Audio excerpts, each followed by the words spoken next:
Assalamualaikum. Terlebih dahulu, saya akan memperkenalkan diri saya. Nama saya Fitriani binti Asnawi. Saya daripada program Diploma Pendidikan Prasekolah, Fakulti Pendidikan dan Sains Sosial. Tajuk yang akan saya bentangkan ialah perkembangan kecekapan sosial dan tingkah laku prasosial kanak-kanak. Yang pertama sekali, saya akan menerangkan tentang pengenalan. Apa yang dapat saya simpulkan daripada pengenalan ini ialah kecekapan sosial kanak-kanak berkembang mengikut kitaran usia kanak-kanak bermula daripada bayi dan umur seterusnya. Kanak-kanak mula cekap dalam bersosial kerana interaksi dan vibe yang ada di sekeliling mereka. Jika kanak-kanak ini sering didedahkan dengan hubungan yang mesra dari orang sekeliling mereka, maka secara tiba-tiba akan wujudnya sosialisasi dan tingkah laku prasosial dalam diri kanak-kanak tersebut. Seterusnya, saya akan terangkan tentang definisi sosial dan prasosial. Sosial adalah segala sesuatu yang dipakai sebagai acuan dalam berinteraksi antara manusia dalam konteks masyarakat atau kehidupan. Sebagai acuan, berarti sosial bersifat abstrak yang berisi simbol-simbol berkaitan dengan pemahaman terhadap lingkungan dan berfungsi untuk mengatur tindakan-tindakan yang dimunculkan oleh individu sebagai anggota suatu masyarakat. Sosial haruslah bercakup lebih dari seorang individu yang terikat pada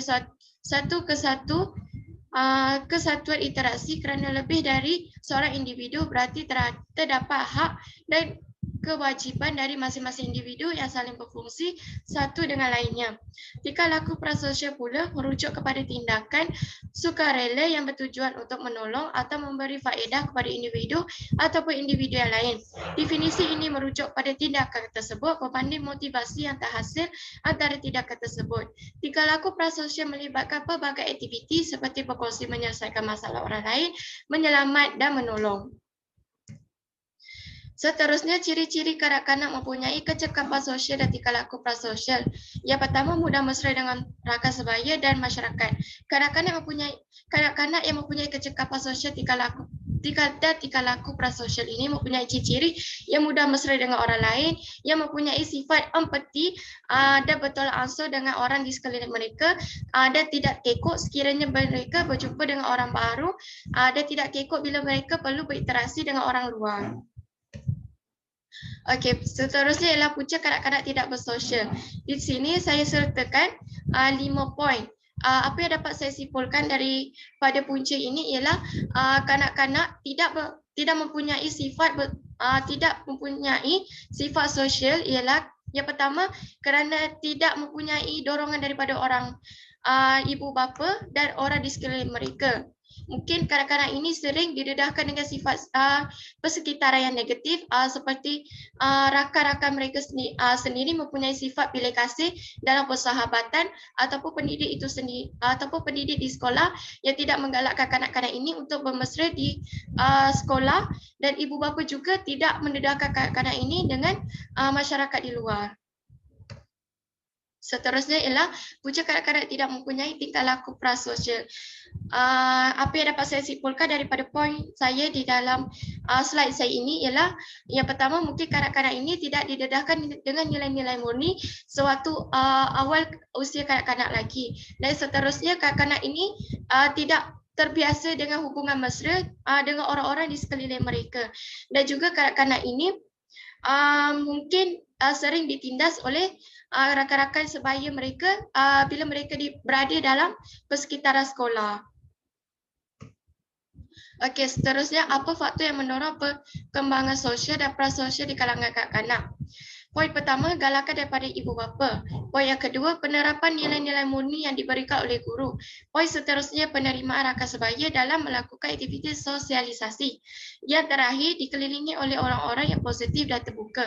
Okey, faktor-faktor ini adalah faktor yang dapat mendorong kanak-kanak ini mencekapkan lagi sosial mereka dan menimbulkan tingkah laku prasosial dalam diri mereka. Okey, jika kanak-kanak ini mendapat galakan daripada ibu bapa untuk bermesra dengan orang di sekeliling mereka, maka tidak mustahil kanak-kanak ini menjadi seorang yang mesra, berfikiran positif, yang mempunyai sifat prihatin dan empati dengan persekitaran mereka. Seterusnya ialah persekitaran yang menyokong dalam memperkembangkan kecekapan sosial dan prasosial kanak-kanak. Pertama ialah persekitaran di rumah. Persekitaran di rumah ini kerana kanak-kanak ini pertama sekali kanak-kanak ini mula bersosial di dalam rumah mereka sendiri, kerana di sinilah tempat kanak-kanak ini membesar.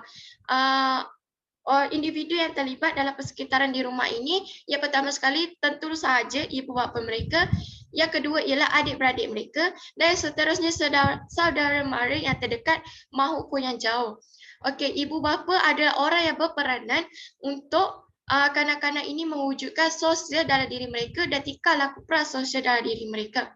Ibu bapa ini adalah individu yang perlu memainkan peranan untuk menarik anak-anak mereka untuk bersosial dengan orang di luar. Yang pertama sekali ialah ibu bapa boleh mendedahkan kanak-kanak ini dengan saudara mara di kampung. Sebagai contoh, bila waktu mengunjungi saudara mara pada hari raya, ibu bapa perlu menggalakkan anak-anak mereka ini untuk bermain dengan sepupu mereka sendiri dan bermesra dengan keluarga-keluarga yang lain. Okey, yang seterusnya ialah persekitaran di sekolah. Persekitaran di sekolah yang terdiri daripada pendidik dan juga rakan sebaya. Di sekolah yang memainkan peranan ialah pendidik itu sendiri.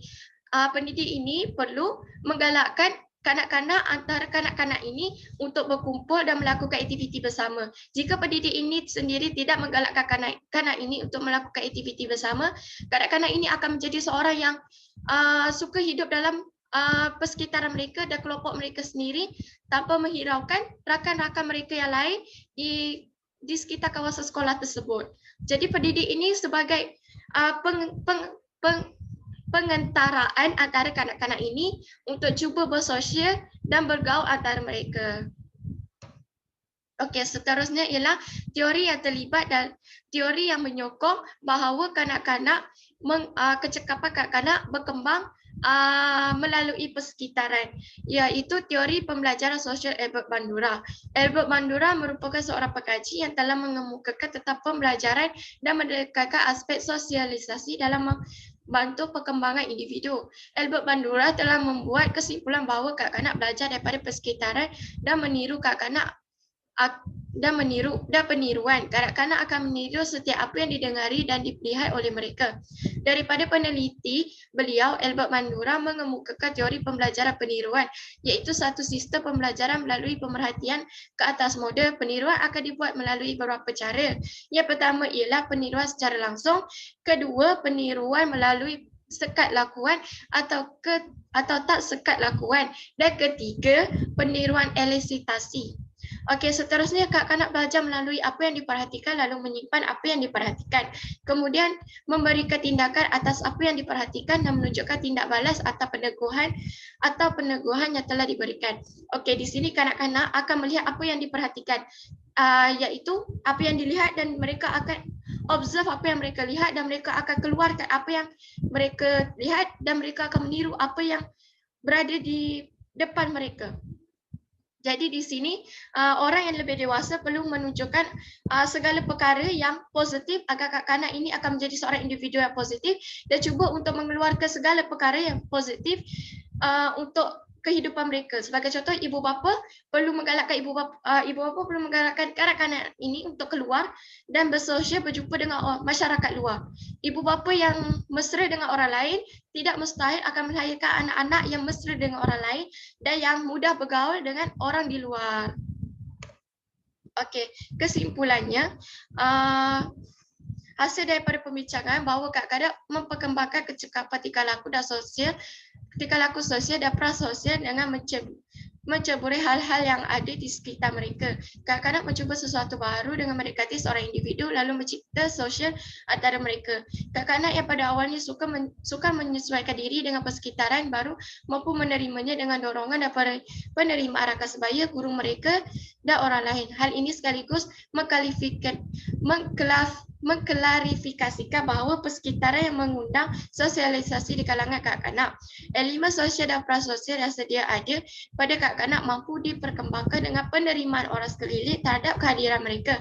Kerana kanak-kanak yang mampu bersosial dengan persekitaran adalah kanak-kanak yang mempunyai keyakinan tinggi dan keterampilan dan dapat menjadikan kanak-kanak ini seorang bahala mulia. Jadi di sini kanak-kanak yang bersosial akan menjadi seorang yang kadang-kadang mempunyai keyakinan untuk berhadapan dengan orang luar. Kanak-kanak yang sudah diterapkan sosialisasi ini pada usia kanak-kanak lagi, tidak mustahil kanak-kanak ini mampu menjadi seorang yang tidak kekok bila berhadapan dengan orang luar dan tidak kekok bila mereka masuk di alam persekolahan, mereka akan menjadi seorang yang independen, seorang yang berdikari untuk melakukan suatu perkara. Jadi sosial ini penting untuk kanak-kanak